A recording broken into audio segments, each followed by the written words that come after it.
Good morning, and by good morning, I of course mean that I'm recording at 3 p.m. Wait a minute. How did the mic get all the way over there? Silly Mike.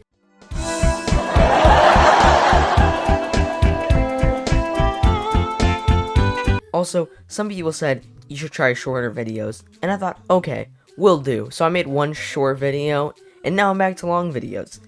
As you can probably tell, this video is 12 to 15 minutes long, and that's because I'm doing a review on 3 games.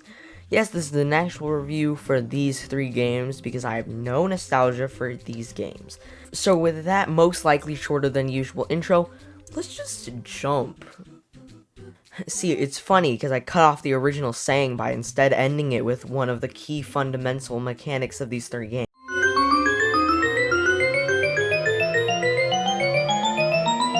Before I even begin talking about the actual game itself, you might have realized the font is different, and that's because I wanted to get in the Mario mood.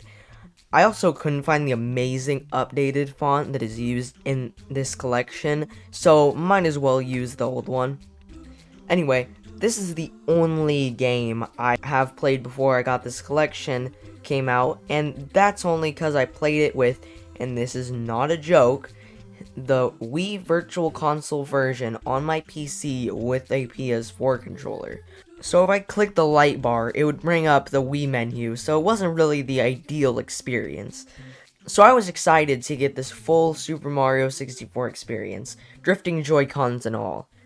Anyway, my thoughts on the game are that it is very good and fun, but can control like garbage sometimes. Drifting Joy-Cons aside. But I think for the sake of an actual review, I should elaborate on my thoughts for the next 5 to 7 minutes. So you start the game outside the castle, and you go up to the castle, and whoa, there's lag 2.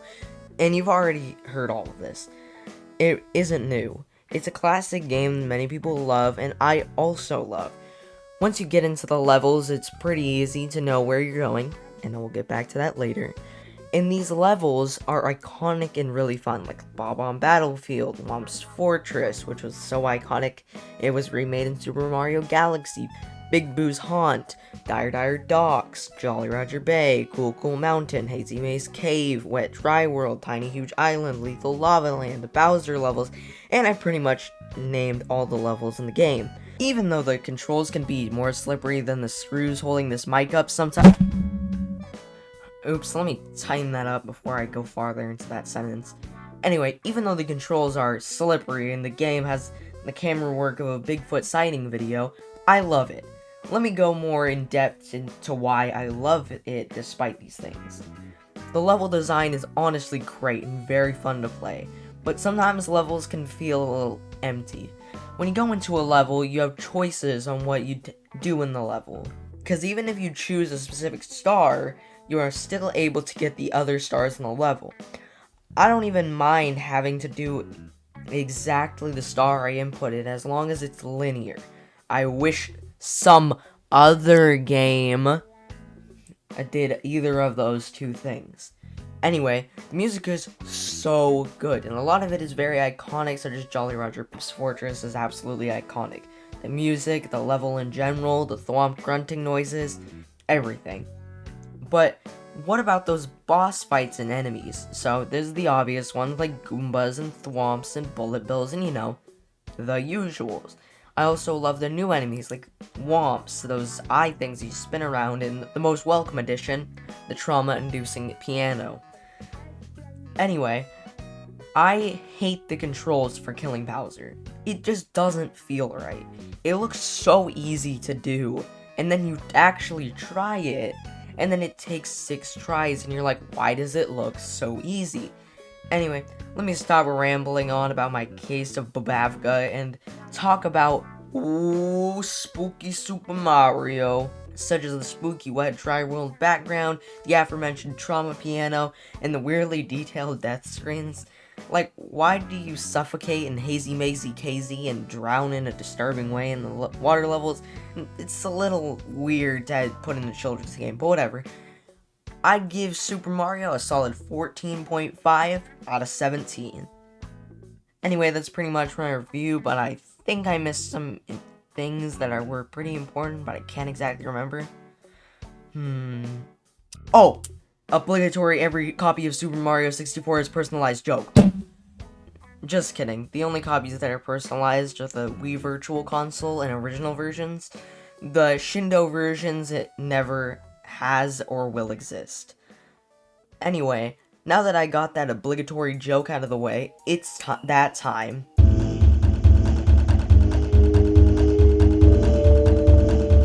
This game makes me kinda mad, and this is gonna be, like, the death of my career.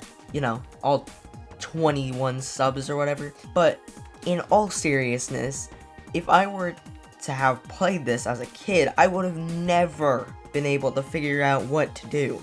But now that I'm a big boy, and I've been playing games for like 10 years, I still have no idea what I'm supposed to be doing in this game. As I was implying earlier, it's incredibly difficult to know where I'm going, what I'm doing, you know, the important things for level design. And this is especially disappointing considering this was the game I knew the least about. I was excited to play it because I had barely heard anything about the game before I played it. And they messed it up! Wouldn't it be funny if I recorded the rest of my videos like that? That would be pretty funny, wouldn't it? Okay, I'll not do that. That was kind of a bad idea. So this game isn't the best, but there are some high points. Those little platforming challenges are fun, and most of the music is amazing. But the Bianco Hills music reminds me too much of the Puppet's Pizzeria Flash games. Yeah, it's a weird comparison, but am I wrong? Also, the controls are actually really good. A huge step up from Super Mario 64. The movement is great, besides the lack of long jump. Flood and its multiple nozzles are very fun to use. Also, I don't really know, because the more I think of it, I can think of some pretty big positives for this game, but the level design brings it down a lot. If there were just arrows or more clear NPCs, then it would be much better. But instead, we got very vague instructions, if you can even call them that, of what you were supposed to do. The most indication you get of what you're to do is the title of the shine, and it really isn't as helpful as it was in Super Mario 64. I think that the game was just linear enough for me to not get mad at it. I just don't think I like non-linear games very much, because my gigantic tiny brain just cannot handle them. But it's not like something such as Hollow Knight or Legend of Zelda, where those games aren't linear, and they're great. I think the problem is just it's split up into levels with incredibly vague instructions. Let's just go back to the Hollow Knight example. That game is non-linear because there are certain things you have to do, but it's up to you which way you do it. Let's just say, for example, and this is a completely hypothetical situation, and it has never and will never happen. Instead of going and doing what I'm supposed to do, try to beat Fluke Marm for a week and give up on the game because of that stupid boss. And I only pick it up again because my friends told me it wasn't a mandatory boss. That definitely did not happen, but do you see that example?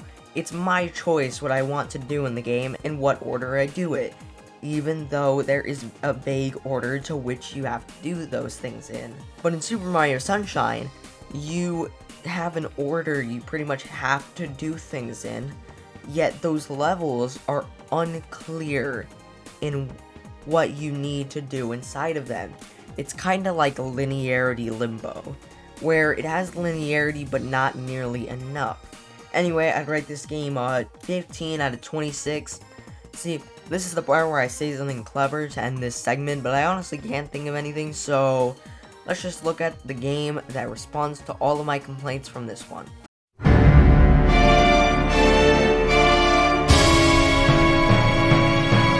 This game might be my favorite Mario game of all time. Okay, maybe not my favorite, but favorite 3D Mario game. Favorite game in the series has to go to Super Mario World. Anyway, this answers my calls from the last game and made it linear so that I don't look like a bumbling buffoon battling bitter bullet bills anymore. Yes, that was my first try. Don't ask. Anyway, I'll actually know what to do now, and also the controls are absolutely amazing, but only in dock mode. In docked mode, you use the right Joy-Con as a Wii remote, pretty much. You flick it to spin, you move it around to collect star bits, you just move the controllers for the annoying rolling ball sections to make them a bit easier.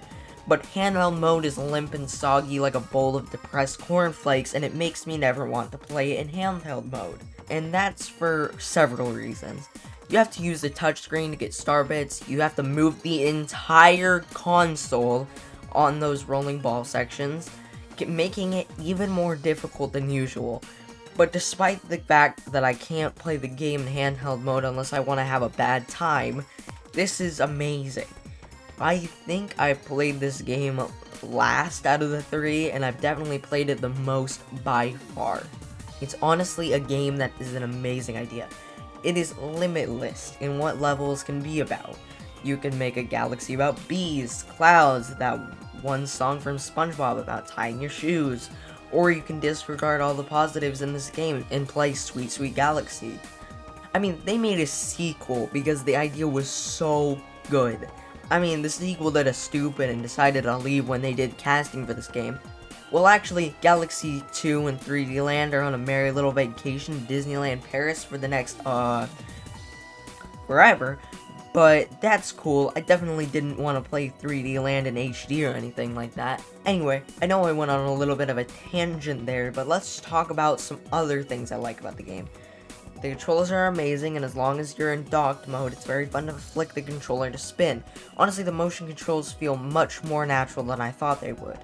Since the Joy-Cons don't have pointer functionality, it uses the gyroscope to do the things. That would originally be done by the Wii pointer.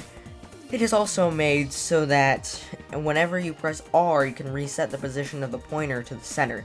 So if you ever need to reset the point at which the gyroscope revolves around back to the center, you can do that at any time. Also, my favorite part of any game, the music, is great in this game. For those of you wondering, actually playing the game ranks 5th on that list. Anyway, the music in here is amazing. I mean, I guarantee you have heard the main theme from the title screen. And if you haven't, here's a little refresher. Ha, I bet you didn't think I would be able to play the saxophone. I've definitely never shown any interest in music on this channel. Anyway, this whole game is an absolute masterpiece. I would give it a 58 out of 59.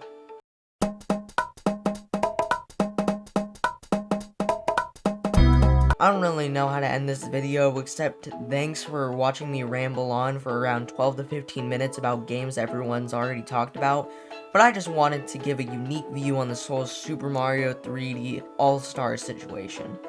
Anyway, make sure to dislike the video and leave a 5-paragraph essay in the comments telling me how wrong I am to call Super Mario Sunshine bad. I'm probably gonna go eat some cornflakes because that comment earlier made me want some, so roll the music!